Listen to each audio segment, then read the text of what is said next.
We had Atari Japan that we ended up selling to Namco. Atari Japan actually put Namco in the video game business. Wow. Before that, the only thing they did were kiddie rides. Why did you end up selling it to Namco? What prompted that? Okay, we were young and dumb. And it turns out that in order to establish a business in Japan, you need all kinds of regulations, none of which we did. We actually started it by taking suitcases full of money, cash, and we rented a building, and we hired people. In Tokyo? Or where? In Tokyo. Oh, man. And it was a thing where all of a sudden, they kind of started catching up to us, and we thought, okay, this is not good. Maybe we can sell it. Did you make a profit on the thing? We actually did. Nice. Nice. All's well that ends well. Yeah, but it was just, there's an interesting story there too. Pong for the home did not do well in Japan. Too much space? Kids wouldn't have their friends over. There wasn't a place. Homes were too small, and so kids would meet in a coffee shop or a karaoke center or something like that, but not at home. So the game that took off in Japan was actually Breakout. That's what established the consumer game market in Japan.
We had a coin-op lab with the current leading coin-op games in it there in the VCS division. So we had a Pac-Man coin-op around, and honestly, it didn't really grab me the way Defenders did. Defenders was the game that really sung to me. Bob Pilar remembers this differently than I remember it, but the boss at that time, Dennis Coble, said, okay, there's 2 projects to be done, Pac-Man and Defenders. And Bob said to me, I don't see how to do Pac-Man, so I'll do Defender.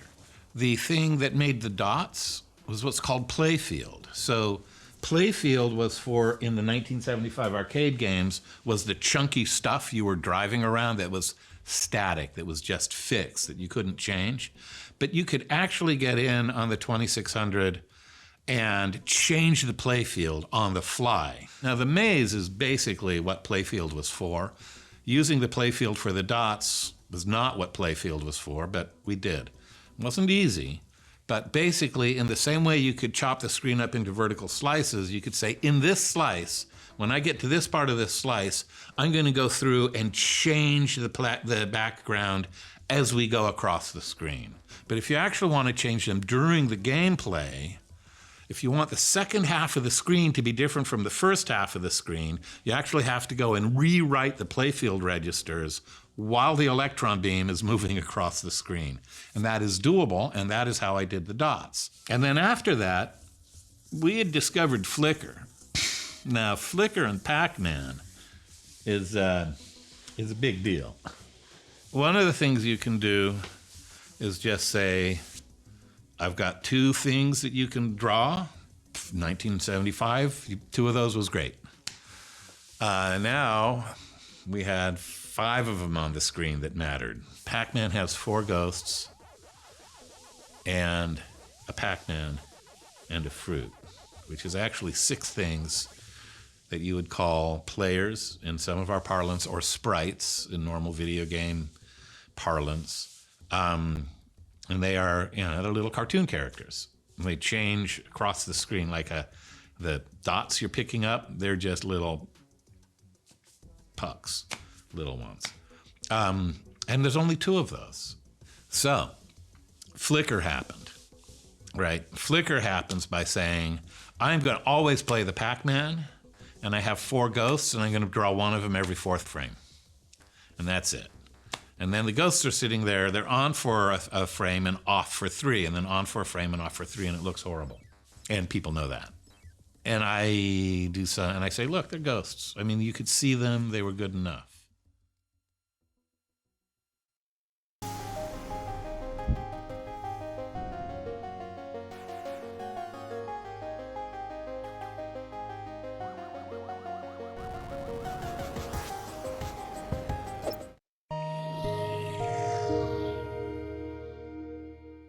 I made this decision in Pac-Man to support the 2-player game. So for me, what I considered to be really important about the coin-op game, and a lot of coin-op games do this, they're 2-player games. You come up, you put in 2 quarters, player 1's up, player 1 gets through however far and then loses, dies.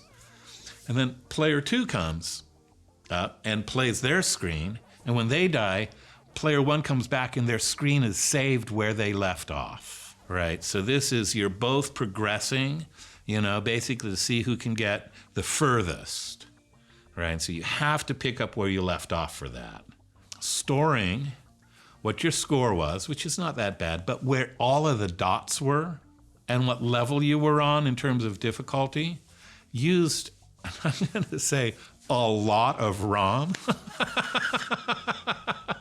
And I laugh when I say a lot of ROM because a lot of ROM was like 22 bytes, right? But 22 bytes is a good chunk out of 128. There's 128 bytes of RAM. What's the problem? What are you whining about, Todd?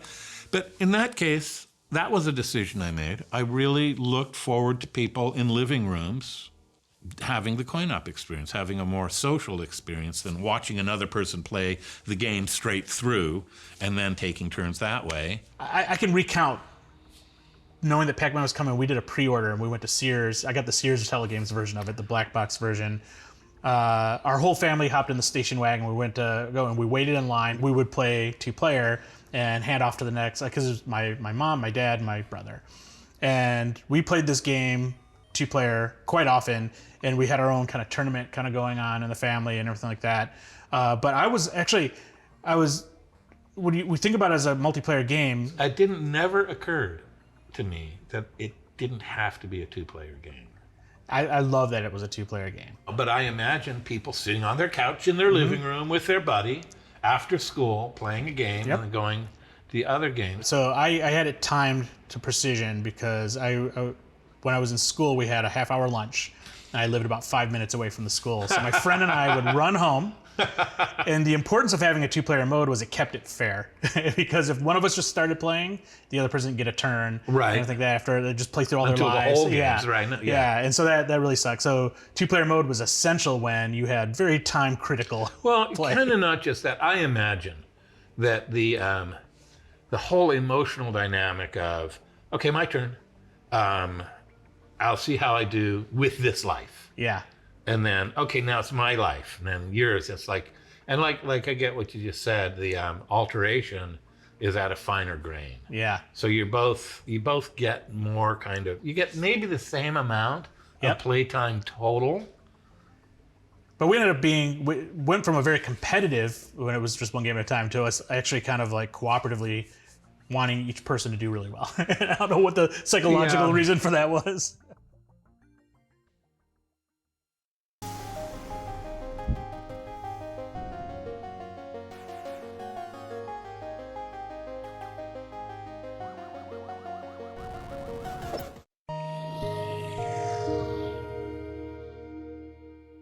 The Friday before the Monday that I started, the Activision crew left.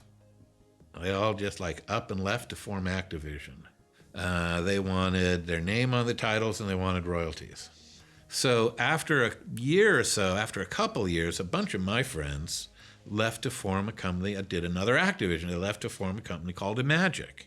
And then one of the Atari engineers got hooked up with a major Hollywood outfit and started talking about doing another Activision Imagic, not a deal where we actually got compensated at a fraction of the profits of the products we did. Atari was paying engineers $35,000 a year to make 2 games that sold $500,000 each with a $20 or $15 margin. So they were making bank and paying reasonable salaries for something that actually some of us were the only people who could do at that point at a reasonable rate. And one day I went into my boss's office and I said to him, "George, I really like working here, but it's starting to cost me money." So they created a royalty program. The next week, it was 10 cents a cart, which is a pittance, actually. We were not businessmen.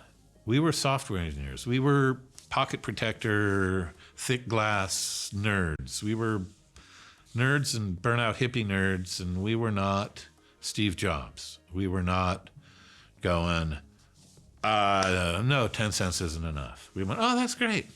And that was like in very early March. And then Pac-Man sold 3 million copies in 2 weeks. And in early April, I got a check for $300,000, and that was awesome. So my last name is Fry, F-R-Y-E. And there's a boot company. Someone in coin-op, someone had gotten a big poster for Fry boots and written in large letters at the top, why Fry? It's, there's a thing in logic layout where if you put a line across the top of something, it's a not. So I took a big black pen and put a black line across the top of the Y, because why not Fry? I am the oldest I have ever been. I've got the whole rest of my life ahead of me. It's the longest since those times. And I actually am kind of having some kind of pensive retrospection. It's like I wasn't really attuned to the impact that giving me $1 million had on people who were actually, I'm going to say, this is going to gag coming out of my throat, even more technically capable than I was, who could have done a better job of Pac-Man if that had been their role. And I just, why me? It's just right. The not wrong person at just the right place at just the right time.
First the Pac-Man eats through a maze of dots. Then the Pac-Man heads for the corner spots. Then he eats his fill of a power pill. And then all those ghosts turn blue. Boo! And Pac-Man eats them all too. Only Atari makes the Pac-Man home video game, and you can only play it on an Atari video game system. Have you played Atari today?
When I play this version of Pac-Man, I actually have some really fond memories of it because I played this game with my dad, and we thought this was the greatest thing ever when it came out. We're big Pac-Man fans. The difference between this and, say, the arcade game, there were obvious differences, of course. Could you maybe elaborate a little bit on why, like what the approach was and why some of these decisions are, say, for instance, like even the play field and the colors versus like the arcade game? What was behind some of that? There was a rule at Atari that you couldn't use a black background unless you were a space game. Yeah. And you know, the reason for that is because these televisions, these CRTs, have phosphorus screens back then, and you could get burn-in. I was gonna say, that still happens today even with OLEDs. I noticed because I've played the Atari on an OLED, and I've played this game called Mousetrap, and it has pure black. Well, we had a rule, and and again, I've said this, I don't think there's anyone who says, wow, the game is way better with that blue background. But there are a lot of people who say, why isn't it the arcade colors? Yeah. That's the answer. And I think it would have been probably better if it had the arcade colors. Now, what I'm fascinated by looking back is that no one in the signal path between me and out there went, oh, maybe we should give this game a, a pass on that rule. Well, the thing about these video games is that back then it was so new that I don't know, that you could walk up to a game and say what the most important features were. Now, I walked up to this game and said, well, ghosts, Pac-Man, dots, Power Pills, Maze, right? I think there are some things that make Pac-Man Pac-Man. Yep. But we didn't know back then how much which less essential features were salient. My father had a pizza shop on Ocean Avenue in San Francisco in like the early 60s. And I used to go there when I was like 7 and 8. And there's this little pharmacy, and they had these comic books, which were great literature abridged versions, right? Of like, I don't know if you've ever seen these, but I it's have. like, I think I know what you're talking about. it's like, here's Treasure Island. Exactly. Here's pick another book whose name I forget. 20,000 Leagues Under the Sea. 20,000 Leagues Under the Sea. War and Peace, Yep. which, was 12 pages. Extremely abridged. Extremely abridged. And so I thought of this as being that, because we were not going to be able to get, like for instance, Pac-Man has a very distinct process. After I was done with this, I went with Jim Andreasen to Tokyo, to Namco, for them to explain how Pac-Man worked for the 400-800 version. Yeah. And each ghost has a separate algorithm for how it moves. When it comes to a decision point, I could never have done that with the amount of RAM and ROM I have. Instead of having that algorithm for each player, I'm actually very proud of this. When they come out, I put it all together, and when they came out, all 4 ghosts were totally stuck together the first time I ran it. Because they all went the exact same. And it's like, whoa, I'm only getting, There they go.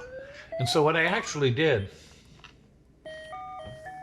when ghost comes to an intersection, it has a choice of moving in your direction or moving randomly. And there's some odds, right? How smart they are. In later levels, actually, the odds that they will move towards you are higher. Yeah. And then I take the ghost number 0, 1, 2, and 3, that's 2 bits. And I take the low order bit and I tweak the odds by which they will move towards you by adding that 1 bit into the percentage of tracking you. That makes them smart and smarter. And unique personality. And that's a unique personality. And then I take the second bit and add that to the speed it moves. So each ghost has a repeatable personality. Each ghost has a unique personality. This has slightly smarter and slower, slightly smarter and faster, slightly less smart and slower, and it's not this, So they're all, they separate now. Yeah. And they each have a perfectly predictable behavior. My ghosts, their decisions are all made by either a generated signal or your position at that time. So if it comes to an intersection and it's supposed to choose whether to go towards you or away from you, it will be the same choice every time if you have done the same thing up till then. As long as you repeat your pattern, the ghosts will repeat their pattern, just like in real Pac-Man. And I am really proud of that. Yeah, it's awesome. Right. Do you remember how many they built to put into distribution? I've been told, so I know I was paid royalties on 3 million for March. Okay. So I know that, I think they may have actually either shipped 3 million worth of boxes to retailers, or retailers may have actually sold at the cash register 3 million. I don't know which. I was paid royalty for like 11 million Pac-Mans. Oh, wow. You're watching television, there's TV shows on, it could be Friends, it could be like so many TV series, and somebody's playing a video game, they have an Xbox controller, it doesn't matter what they have, but what do you hear when you're watching it? You hear Pac-Man. It's either Pac-Man or Donkey Kong. You hear this Pac-Man. You hear this Pac-Man, and that gonk, gonk, gonk sound. Like, these sounds, you created all these sounds in this game. I created all of these sounds. How do you feel when you hear this? It's actually really interesting, because really thinking about it, what that means is that for our generation, the 11 to 15 million copies that went out, actually, people who are making those soundtracks think people will relate to this sound. This is like... It's become the video game sound. It's become the video game sound, but it was the video game sound. Yeah. I mean, this is really the breakthrough video game that went from games selling 100,000, maybe 1 in 10 games or 1 in 20 games might sell 1 million. Yeah. To it sold 10 million. It's crazy. It's the explosion.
I want to thank you, ladies and gentlemen, for attending the 3rd International Conference on Science and Technology.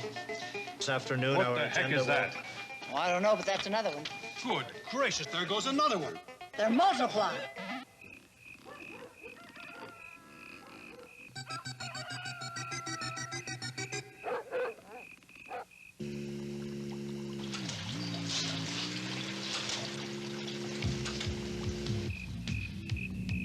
We interrupt this program to bring you a special bulletin. Mysterious underground creatures are moving your way. We have a problem here. Come on, everybody. Take a chance. We're going underground to do the dig dug dance. First you tunnel through a wall of dirt. Burrow under rocks without being hurt. Quick now, turn around. What do you do? For that. Running after you. Dig dug. Dig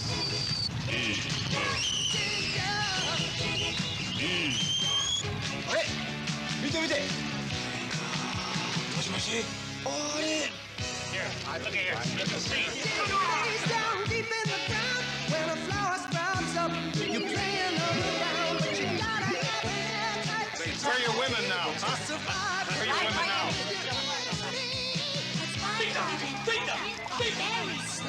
As your score gets Yes, sir. higher, they multiply.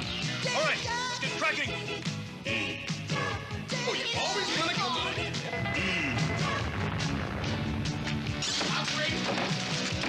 Deep dog, Say something. Hello? Just like a bazooka. Use it to They're called hookahs, firearms, and pig dog. What are they doing? What happened? Eat all the veggies and All they want is for us to play with them so we can all have a lot of fun. A lot of fun. Dig dug the greatest fighter of them all. dig up. Dig dug. Dig up. Dig dug. Can you dig it?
Galaxian warriors, today we're going up against the most feared commander, and everyone counts. Even you, Quid. Man your ships. Man your ships. Man your ships. We're going in! Assume attack formation. All wings ready, sir. Okay, I'm peeling off. Cover me. Cover me! Roger on that, Blue Leader. Heavy fire, 17 degrees. Affirmative. This guy's good. Watch your back. We lost Blue Leader. I'm hit. Who's left? Quid. No! Quid, you're a credit to your cartridge. Galaxian, the arcade hit, now for the Atari 2600 system.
The job at General Computer was actually my first job.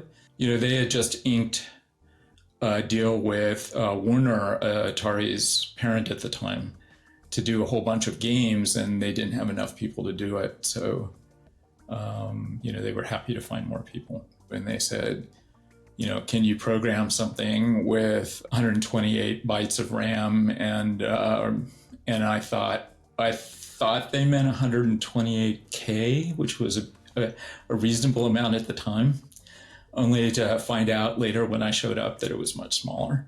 And it was a great experience. One of the reasons that Warner came to General Computer was they thought that they would get a more professional atmosphere and work product. But again, there was fun. We had a fire pole to get from the second floor to the first floor. We had an arcade. We played games on our coffee breaks. You know, everybody was really top notch. in '83, GCC hired more MIT graduates than any other company besides IBM and Xerox.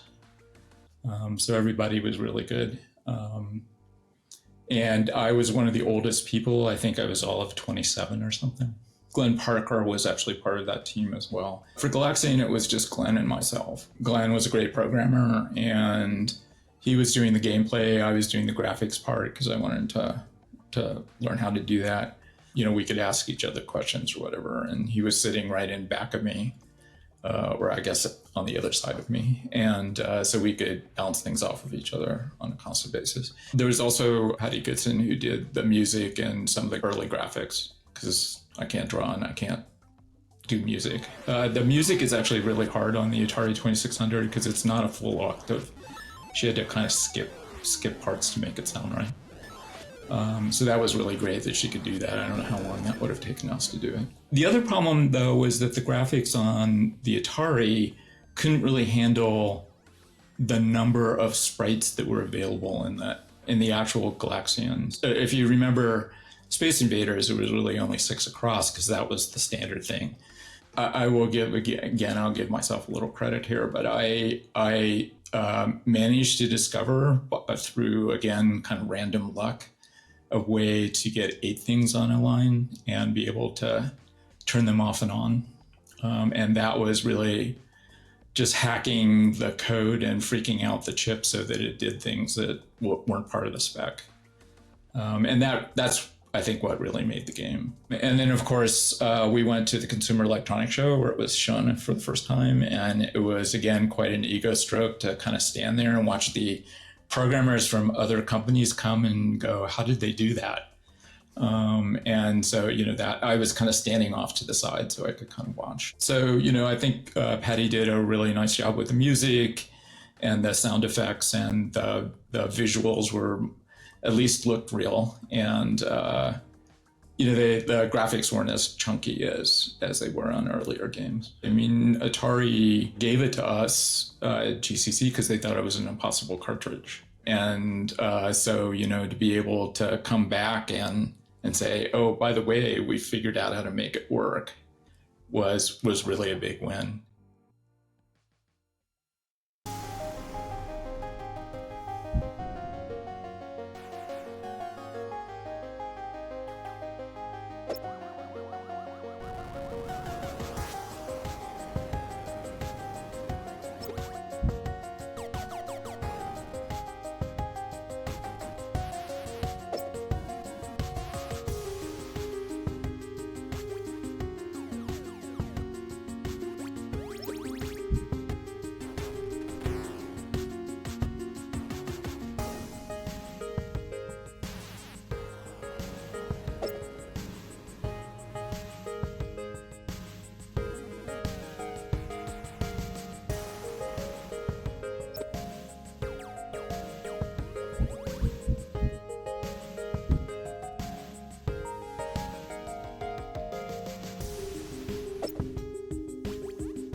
It's not termites. It isn't mice. It's Dig Dug, the new video game cartridge from Atari. Console sold separately and hooked up by an adult. You dig for balloon men. You dig for dragons. You can dig yourself into all sorts of trouble. The question is, can you dig yourself out? Dig Dug, the Atari video game cartridge. Versions available for all Atari systems. Console sold separately.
We were doing things that weren't possible. Xevious was not possible. I was the third engineer assigned Xevious. I was working on my Sword Quest Air World, I Ching-based game, and they asked someone to do Xevious. He said, I can't do that. And they gave it to someone else for a couple of weeks. Again, I won't name names. He said, I can't do that. So they said, Todd. And I did something. But it was not possible. There was not a snowball's chance in hell of making Xevious work on the Atari 2600. So what we had to do was find the essence. Polaris Defender captures the essence of Defender. You can tell it's Defender. It's got a lot of flicker. Pac-Man captures the essence of Pac-Man. You can tell it's Pac-Man. It's got a lot of flicker. Xevious has the scrolling background, which is totally doable, and it's got something like up to 20 moving objects on the screen without flicker. They're all in little horizontal slices. But it's not only they're in horizontal slices, but they're actually in two horizontal slices scrolling over each other at different speeds. And that is awesome. It's like, it is an awesome piece of software that captured the essence. So what is it that's fun about that? It's like, so Xevious has a lot of stuff going on in the air. And there's a lot of different things that can be flying at you fast. And then it also has things going on the ground. So you have two planes, you got these tanks on the ground that you can shoot with ground shooting bullets. You got these things in the sky that you can shoot with sky shooting bullets. You don't have to worry about running into the things on the ground, but they might shoot at you. And you do have to worry about dodging. It's fast. This is what made Xevious appealing at that time. People had learned enough about playing these games that they could effectively play two games at the same time. Shoot the thing on the ground and dodge from and shoot the things in the sky which maybe people would not have. Actually, it's funny to think about again. Weird. 10 years earlier, 5 years earlier, 7 years earlier, when Combat was the game, people might not have been able to play Xevious. I invented a way to intertwine multiple display drivers on this 2600 screen. I did this for Rob Dibble's NFL football game, where we wanted the players in their little horizontal slices, right? But I wanted 2 horizontal slices. I wanted 1 horizontal slice for the blue team and 1 horizontal slice for the red team. I stayed until 1 o'clock that morning, and I left it on Rob's screen so that when he came in, there were 2 sets of objects vertically scrolling, X's and O's, red X's and blue O's, going like this because they're running on completely separate screens, they thought. The red screen was keeping track of its vertical positions and was completely separated from the blue screen, but they were intertwined. So if you turn the blue screen off, the red screen would be going like this. You turn the red screen off and put the blue screen on, it'd be going like this. You put both on and they're going like that. And it's really cool. I mean, it was a eureka moment. But in Xevious, I needed something like 3 or 4 separate sets of objects. There's stuff coming down and shooting at you. And you need my shots going up. And you need the ground moving down and the things moving on the ground. Yeah, miscellaneous, nightmarish wizardry in there. I mean, I get a really high moving, get a really high graphics complexity count up there on Xevious for the 2600. I used everything for the moving objects, right? Gray tanks moving across the ground, all kinds of different stuff flying in the sky. Those were all in one sprite, and they were vertically separated. But if you separate them across enough, it kind of looks like a bunch of stuff. You can't quite tell that there's only one stream of them coming. If there's some over here and some over here, and they're moving like this, it looks plenty complex. But I was out of things. I have to keep track of where the player is. And what I decided to do was to use a 4-bit wide missile and horizontally position it just a little bit to make it a little bit of a comma, upside down comma shape, and then flip it the next screen. It flickered to be an upside. So I made kind of an upside down V ship out of the single bit of the missile. That's the ship. It's the missile. In the same way, that's funny, in the same way that I made the fruit out of a ball and a missile. I mean, this is how close you are to scraping the bottom of the barrel when you're doing impossible coin-op conversions on the Atari 2600. Oh, I'll make a piece of graphics that in the coin-op is a sweet-looking little cherry. I will make out of a blue block with a orange block inside of it. And that seemed like a good idea at the time, and it was. And I will take a single pixel of graphics and make it into a V-shaped ship.